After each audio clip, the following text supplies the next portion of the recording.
Hello everyone, आज हम पढ़ेंगे एमएसपी के बारे में। MSP is minimum support price. ये होता क्या है?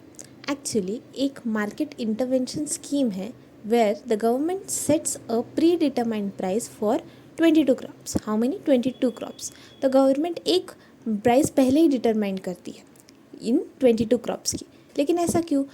नॉर्मली प्राइस कैसे डिटरमाइन होती है? मार्केट में जैसे डिमांड हो और सप्लाई हो चीज़ों का, उसके हिसाब से प्राइस फ्लक्चुएट होती रहती है। तो फिर गवर्नमेंट क्यों डिसाइड करिए? Let's see. If market price drops below the MSP, the government steps in to purchase the crops. This ensures that farmers receive a guaranteed price, protecting them from market fluctuations and ensuring financial stability. So what does this mean? Actually कि market में price कैसे ऊपर नीचे होती रहती है, fluctuations होते रहते, तो बेचारे किसानों का इसमें नुकसान हो जाता है ना। इसलिए क्या होता है, जब ज़रूरत से ज़्यादा प्राइस कम हो जाती है तो उस किसानों का तो नुकसान हो जाएगा, जितना इन्वेस्ट किया उतना भी नहीं मिल पाएगा। इसलिए गवर्नमेंट एक प्राइस डिसाइड कर लेती है। अगर इसके नीचे अगर वैल्यू गई, इसके नीचे अगर प्राइस गया, तो फिर गवर्नमेंट खुद किसानों से ये सब सामान खरीद लेगी वो वाले प्राइस पे, मतलब जो गवर्नमेंट ने डिसाइड किया है, और उस प्राइस को बोलते हैं एमएसपी, यानी कि मिनिमम सपोर्ट प्राइस। इसलिए बोल रही है, सपोर्ट कर रहे हैं ना फार्मर्स को, इसलिए मिनिमम सपोर्ट प्राइस। ये कंसेप्ट कब इंट्रोड्यूस हुआ था? ये इंट्रोड्यूस हुआ था in the year 1966-67 during the green revolution.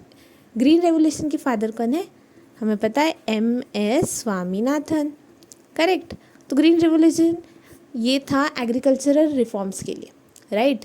तो इसमें मोस्ट ऑफ द यही चीज़ें थी कि एग्रीकल्चर को कैसे इम्प्रूव किया जाए, फार्मर्स की लाइफ कैसे इम्प्रूव की जाए। तो उसी दौरान ये कंसेप्ट भी इंट्रोड्यूस हुआ था। ओके, ये किसका इनिशिएटिव है? यूनियन गवर्नमेंट, अपना सेंट्रल गवर्नमेंट का है, ताकि फार्मर्स को प्रोटेक्ट किया जा सके फ्रॉम फाइनेंशियल लॉसेस और फूड सिक्योरिटी भी मेंटेन हो। देखो, अगर किसी क्रॉप की प्राइस बहुत ज़्यादा, ज़रूरत से ज़्यादा कम हो गई, तो फार्मर्स क्या करेंगे? नेक्स्ट टाइम वो क्रॉप नहीं लगाएंगे। करेक्ट। लेकिन कुछ क्रॉप्स है जो कि बहुत इसेंशियल है, जैसे कि वीट हो गया, राइस हो गया, ये सब, तो ये तो चाहिए ही ना। अगर पर लेकिन प्राइस कम हो गई है, इसलिए फार्मर्स ने उगाना बंद कर दिया, तो नुकसान हो जाएगा। इसलिए गवर्नमेंट फूड सिक्योरिटी इंश्योर करने के लिए भी ये चीज़ करती है। ठीक है। अभी एमएसपी साल में कितनी बार अनाउंस की जाती है? 2 बार, ट्वाइस। वाई सो? एक बार खरीफ सीज़न के पहले और दूसरा रबी सीज़न के पहले। अच्छा, खरीफ क्या होता है? मानसून वाला सीज़न, मतलब मानसून में क्रॉप्स बोए जाते हैं और फिर बाद में इनकी फसल उगेगी कब तक? विंटर तक। और रबी में क्या होता है? रबी क्रॉप्स कौन से होते हैं? जो विंटर में बोए जाते हैं, नवंबर दिसंबर के टाइम पे वो सीड्स लगाते हैं और फिर समर तक क्रॉप्स से, मतलब जो भी आना होता है वो प्रोड्यूस हमें मिल जाता है।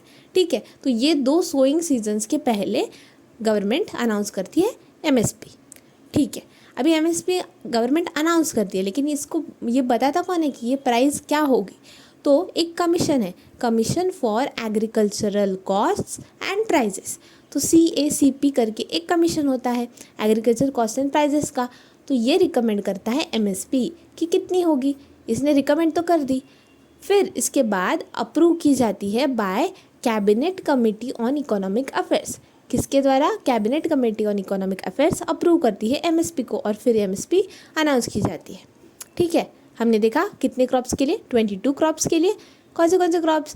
उसमें कौन से आते हैं? 14 खरीफ क्रॉप्स आते हैं, जैसे मैंने बताया, फिर 6 रबी क्रॉप्स और 2 कमर्शियल क्रॉप्स, मतलब ये कमर्शियल यूज़ के लिए होते हैं। ठीक है। तो MSP is also determined for toria and dehusked coconut. ये toria somewhat similar to mustards रहता है, लेकिन सेम फैमिली का है, रेपसीड से, रेपसीड की फैमिली का ही है ये तोरिया भी, लेकिन थोड़ा वेरिएंट अलग है साइज़ वगैरह में। ठीक है। तो तोरिया और डीहस्क्ड कोकोनट, इनका भी एमएसपी डिटरमाइन किया जाता है based on the MSPs of rapeseed and mustard and copra. ठीक है। तो एक्चुअली ये क्रॉप्स का एमएसपी गवर्नमेंट डिसाइड करती है, रेपसीड, मस्टर्ड, कोपरा, है ना। तो इससे ये वाले का भी कर लेती है तोरिया, इसके बेस पे, रेपसीड और मस्टर्ड के बेस पे तोरिया और कोपरा के बेस पे डीहस्क्ड कोकोनट। ओके। तो मेन इसेंशियल क्रॉप्स कितने हैं? 22। देखते हैं हम कौन से हैं।